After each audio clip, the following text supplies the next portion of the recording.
அடுத்து நபி ஸல்லல்லாஹு அலைஹி வஸல்லம் சொன்னாங்க, வஷஹ்ருல் முவாசாத், இந்த மாதம் என்பது தர்மத்துக்குரிய மாதம்.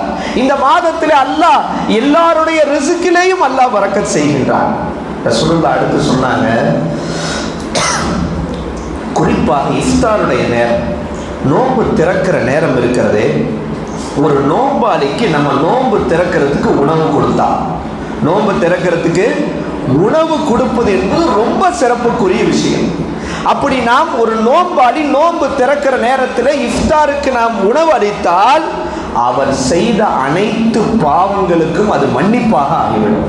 அவர் வாழ்க்கையில செஞ்ச எல்லா பாவத்திற்கும் மன்னிப்பு வேண்டுமா, ஒரு நோன்பாளிக்கு நீ நோன்பு திறக்கிறதுக்கு உணவு கொடு. நபி ஸல்லல்லாஹு அலைஹி வஸல்லம் அடுத்து சொன்னாங்க, நரக விடுதலை கிடைப்பதற்கு அது காரணமாகிவிடும்.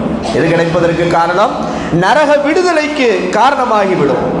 உடனே ஒரு சஹாபி கேட்டாங்க, சஹாபாக்கள் கேட்டாங்க, யா ரசூலல்லாஹ், நோன்பாளிக்கு நோன்பு திறக்கிற கொடுக்குற அளவுக்கு எங்கள்கிட்ட நிறையலாம் இல்லை, நாங்களே ஏழை, பெருசால எங்களால் கொடுக்க முடியாது என்று சொன்ன போது நபி ஸல்லல்லாஹு அலைஹி வஸல்லம் சொன்னாங்க, நீங்கள் நோன்பாளிக்கு நிறைய கொடுக்கணும், பிரியாணி கொடுக்கணும், நெய் சோறு கொடுக்கணும், புரோட்டா கொடுக்கணும், கறி கொடுக்கணும்லாம் இல்லை, நீங்கள் ஒரு பேரித்தம்பழ துண்டை கொடுத்தாவது நீங்கள் அந்த தர்மத்தை செய்யுங்கள், ஒரு மிடர் பால் கொடுத்தாவது அந்த நன்மையை பெறுங்கள்.